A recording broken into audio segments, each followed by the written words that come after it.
Temprano aquí hay que madrugarle a trabajar, hay que ponerle, echarse un baño a las 5:30, 5, a las 6, vámonos.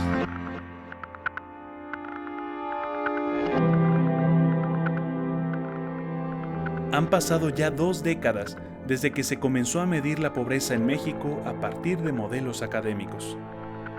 Hoy, una generación completa ya debía haber salido de pobre. Pero esto no ha pasado. El Estado de México sigue teniendo a poco más del 47% de su población sumida en la miseria. Y a esto hay que agregar una infancia que enfrenta niveles de desnutrición que son muy parecidos a los que se viven en los países más pobres de África. Esto quiere decir que saber cuántos pobres hay no ha sido suficiente para mejorar la vida de millones de mexiquenses. Pues sí llega el recurso, pero yo lo digo así, en personas que nada más son los mismos, ¿no? Porque no buscan a las personas que de verdad lo requieren. Entonces a las personas más necesitadas yo siento que no llega. Han pasado 20 años, han pasado 4 gobernadores que han repartido de manera desigual y desorganizada estos apoyos sociales, lo que ha tenido un impacto negativo en el desarrollo de la infancia mexiquense. Y es que la infancia no solo no deja de ser pobre, ni siquiera logra alimentarse de una mejor manera. Y ahora tenemos una generación de adolescentes que mide menos de lo que debería medir y pesa menos de lo que debería pesar. La desnutrición más importante ahorita, o lo que genera un mayor dato de prevalencia o mayor presencia en la población infantil menor de 5 años, es la baja estatura o la baja talla para el promedio de edad.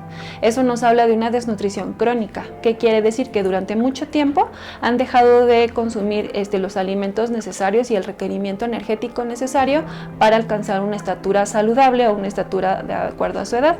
Carne pues no comemos, ¿no? Agarramos unos frijoles, es nuestra comida, una sopita mañana, pasado, ahorita que cortan las flores de calabaza.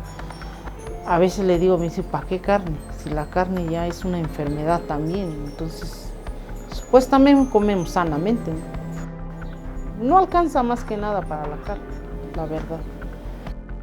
De tal punto que hoy pues seguimos atrapados en esta dimensión brutal. Yo uso la cifra más dura que podemos tener en términos de pobreza. Solo 2 de cada 10 mexicanos no son pobres o vulnerables. En el año 2010, 42.9% de la población del Estado de México era pobre. Eran poco más de 6.700.000 personas. De acuerdo con el Consejo Nacional de Evaluación de la Política Social, el Coneval, el Estado de México ocupaba el lugar número 16 entre las 32 entidades, en cuanto al número de habitantes en pobreza.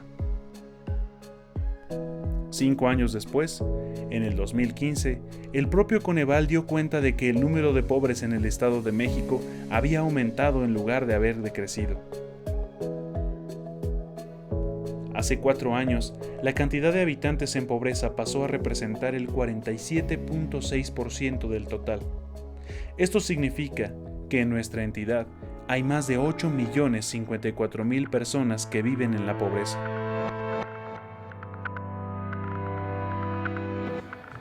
Ustedes vienen cuando les conviene, le digo. Cuando no, nomás reciben su carguito, se van, se sientan allá a su presidencia, ni siquiera vienen ni a visitarnos. Pues yo creo que no, porque nos ha venido como a alborotarnos, ¿no? Por ejemplo, ese día que vimos los de los apoyos, ¿no? Pues mucha gente no le tocó, entonces la gente está molesta. ¿Y por qué ustedes y por qué nosotros? O sea, ya desde el gobierno de Arturo Montiel Rojas y en lo que va de la actual administración de Alfredo del Mazo Maza, pasando por Enrique Peña Nieto y Erubiel Ávila Villegas, el gobierno del estado ha repartido 15.5 millones de despensas para familias pobres. Se han repartido también poco más de 11 millones de raciones alimentarias y canastas básicas en las zonas más desprotegidas, y además 820 millones de desayunos escolares y apoyos que son meros paliativos para una población que sigue siendo pobre y sigue estando mal alimentada. De acuerdo en Salud 2012, que nos da datos por estado, por entidad federativa, tuvimos un promedio en el Estado de México de una deficiencia de peso del 2.5% en niños menores de 5 años y de baja talla para la edad en 16.2%. Yo creo que es más dramático y más duro. En nuestro país cada año mueren 8,000 niños por desnutrición. Tenemos una de las pandemias más duras por obesidad, sobrepeso, que lleva a diabetes, que está llevando a una enfermedad que le está costando al país más de 100,000 mexicanos que no debieron morir. Bajo este panorama alimentario es que en el Estado de México existen municipios con una pobreza lacerante, con una marginación y niveles de desnutrición que están más cerca de África o del sureste asiático que de los países del primer mundo. Esto significa que las nuevas generaciones ya entraron a la escuela midiendo y pesando menos de lo que deberían. Donato Guerra, Lubianos, Estado de México. 8 de cada 10 habitantes de sus municipios son pobres. Lo mismo que pasa en Oaxaca y Chiapas, de toda la entidad. Y tenemos esta enorme realidad de una de las expresiones más duras de la desigualdad. Dependiendo de dónde se nace, puede uno tener mayor posibilidad de tener más años de vida. Y es que en los municipios pobres del estado, ni los desayunos escolares ni las despensas han ayudado a que crezcan los niños y las niñas.